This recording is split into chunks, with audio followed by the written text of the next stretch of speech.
Here is a right-angled triangle. We can see on the triangle that the hypotenuse is of length 4. The adjacent here is of length a minus 3. And the angle that we're referring to here is x. We're given that a is more than 5. Use trigonometry to work out the range of values of x. Well, let's imagine for a moment that a is 5. That would make this side 2.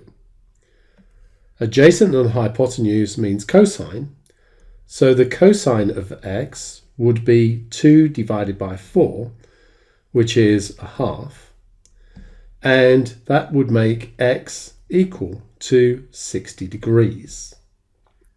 Now consider making a bigger. If a is bigger, how does that change the shape of our triangle?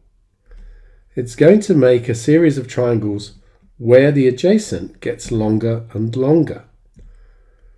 And that's going to reduce the size of this angle.